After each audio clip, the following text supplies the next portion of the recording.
Nintendo just came out of nowhere on a random Tuesday morning and announced a brand new Splatoon spin-off game. This is something that I've been asking for and hoping for and wishing for since Splatoon began. One of my biggest complaints with the series is the story mode. I feel like they're all the same. They're all very bland and basic. They have some fun stories and characters, but overall the gameplay is the same. You're going through little floating obstacle courses in the sky trying to complete them.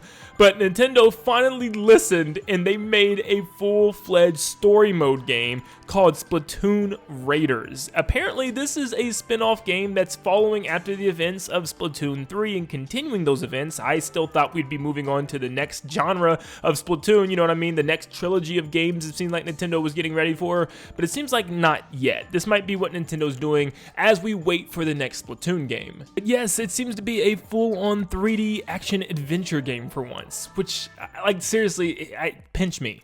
Like, you know what I mean? Because there's so much that they can actually do with this, and there's so much to even talk about. Plus, there's more stuff coming to Splatoon 3 that we'll talk about later on in the video. But let's back it up, let's calm down, let's relax. Let's talk about Splatoon Raiders and what the heck is even going on here. Now, the trailer cuts off with a helicopter flying into some mystic island in the middle of the ocean covered in fog. And in the helicopter is, of course, Deep Cut, with Fry, Shiver, and Big Man, and a helicopter pilot of some sort. We could barely see one eye. I can't tell who this is, or is this just an NPC? But you can also notice that there seems to be some new Inkling on board that you get to play as well. We don't know if this is a variant of Agent 3 again. Is this a new agent altogether? It's hard to tell, but yes, it seems like we are creating some sort of new character for this story. Now, it seems like they're heading for something called the Spuralite Islands. Now, this could be a reference to the Spiralite gem shells, which are agentized spiral seashell fossils from the Tethys Sea in central India. But besides that, there's really no other name that word really plays with. Now, apparently Deep Cut found some article in their basement which actually shows of these islands and that there's some type of mystery there, and it seems like that they're chasing some type of rumor that's on these islands, and they show a couple glimpses of these islands, and it seems like it has some type of old civilization ruins on them as well. You can see statues and landmarks all over the island as if, you know, somebody once inhabited these islands, and you can also see the map that they show, and on the map you can see an island that's circled, which seems to show where they're heading to. There seems to be a cloudy storm surrounding the island, and you can see a weird glow in the center of the storm, and eventually it whirls up and explodes, sending a whirlwind gust at the helicopter, causing it to come crashing down. Now, from this top scene we get a glimpse what seems to be 4 different islands as we can peek through the clouds. On the right side you can see one based off of a snow Antarctica iceberg look. At the north it looks more like a desert, mud, or grassland look. On the left it looks more like a jungle covered in trees or forest, and then you of course have the island in the center. Now, the strange part is it doesn't seem to show this new Inkling character at all as part of the helicopter. In fact, we don't see the character in any of the scenes of the helicopter, and you can see the entire insides of it, and it just seems to be Deep Cut and the helicopter pilot. But we then get a view of the island where we get a beautiful beach scene. You can see this giant kind of rig exploration boat on the water that looks like they just makeshift and built, or maybe this is where the Inkling was. Maybe the Inkling has been stranded here this entire time, and thanks to Deep Cut returning, they were actually able to find this Inkling. Of course, this game is called Raiders. It's about being stranded and raided on an island in the middle of nowhere, and you can see with all the characters' designs where they're just kind of with bandages, book bags, and equipment as they're just trying to find a way off this thing. You can even see in the back, Big Man has a map, and in the middle of the map seems to be a blue orb, which could be that big light that caused them to crash in the first place. And you can also see an X marks the spot, maybe showing the next destination that they have to reach. But as you can see, there are a lot of islands that surround this entire middle point, including what looks like to be a mountainous range to the northeast. It's then when we see the new Inkling, which once again, we have no clue who this is. Have they been stranded here this whole time? All we see is the Inkling is covered in blue and has their own kit as to how they can actually shoot ink. So yes, it seems like the Inkling used what they could find to make their own ink reserve. You can see a giant kettle full of blue ink, even a pot hanging off the side, and some type of turbine to the top left. Even the Inkling's makeshift splatter shot is made from an old pop bottle. So I'd be willing to bet for some reason this Inkling has been stranded here for a while. We can even see some wreckage and tarps in the background, which maybe they've just been here and trying to survive off of the land. I can easily see Nintendo having a thing where we start off washed up on a beach and we get to wake up and design our character as they're just sitting on the beach. It's just something that Nintendo would definitely do.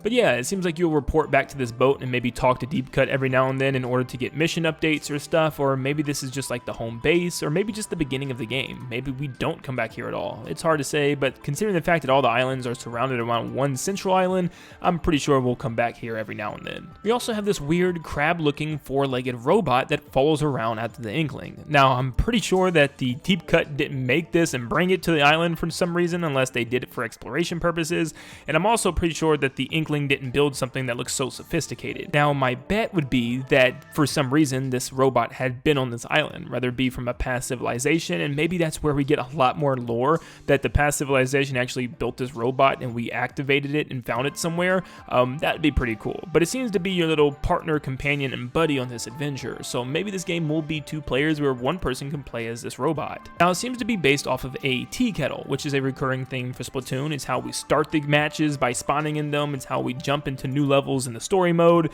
and of course it's the design of this robot. You can see the lid on the top and even the spout on its back, and it might even be how it sees. And you can also see 2 valves on the left and on the right, which probably are able to spew ink as well.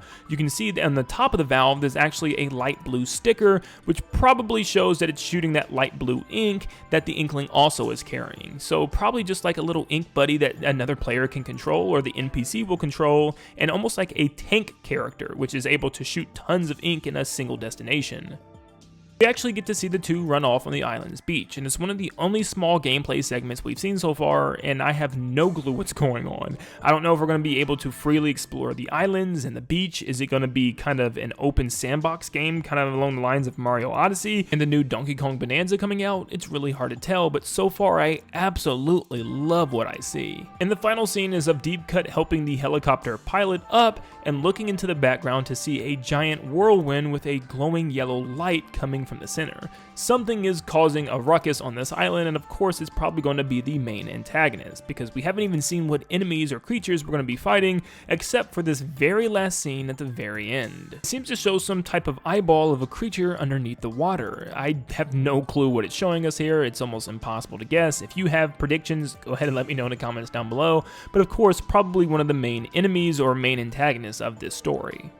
In other news, Splatoon 3 is getting another update. Yeah, it's finally getting its 3rd kits. For those that have been begging for these, yes, it seems like Nintendo's pushing this game a little longer, which I kind of expected. We've been saying that it seems like it's way too soon for the next Splatoon game, that we definitely need Nintendo to have more time to cook this thing, and they are. It looks like it will probably be a couple years off until the next Splatoon game, kind of like the Mario Kart Booster Pass giving us a couple of years of content to be satisfied for until we wait for the next game. Giving us a single player focused game as we wait 2 to 3 years for the next Splatoon game is actually really cool, and it actually excites me. Now, we don't know when this Splatoon story mode game is actually coming. I have a theory that Splatoon Raiders is going to be our big holiday game, but I'll talk about that more towards the end of this video.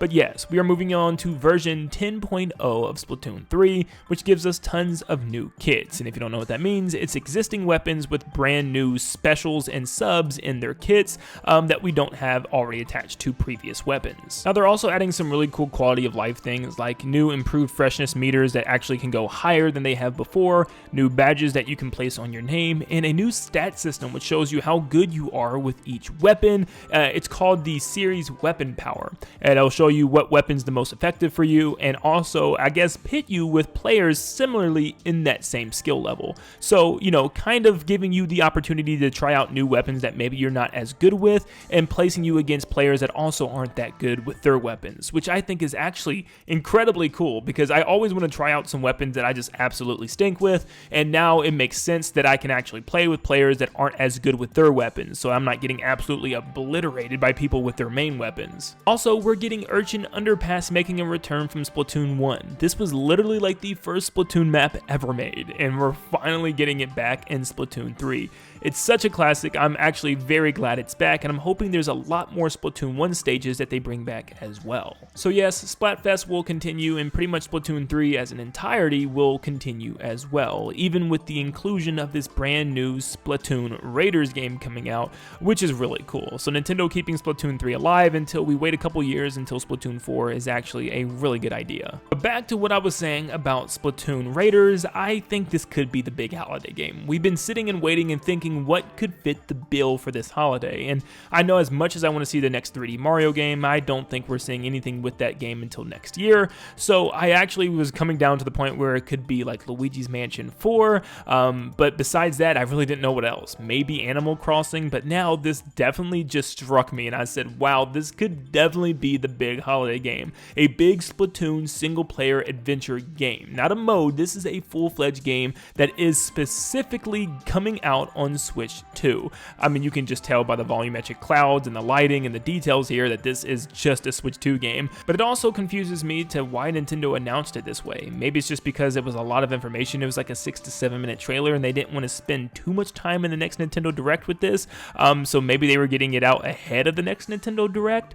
I don't know, it's hard to say. I hope it's not a replacement for a Nintendo Direct this month, because there's still so many games with no release dates or information that we need to know about, including more information on Donkey Kong Bonanza, which comes out next month. So I'm hoping this is in the next Nintendo Direct. It gives us a full-fledged trailer, and I'm really praying that it's the big holiday game for this year, because I think that would work perfect. Big holiday game this year, followed by another year or two of updates for Splatoon 3 until we get into Splatoon 4, and I think the Splatoon community can rest assured we're happy, because this is just awesome. I'm so happy we're finally getting a big adventure mode for Splatoon. But let me know what you think down below. Are you excited for this? Are you excited for a brand new story mode focused Splatoon game plus updates on Splatoon 3, or are you not excited? Just let me know your details down below and what you think this game is going to be about in the first place. Thank you for tuning in. Make sure you leave a like and subscribe before you head out, and I hope you all have a blessed day, and I'll see you all on the next one. See you guys.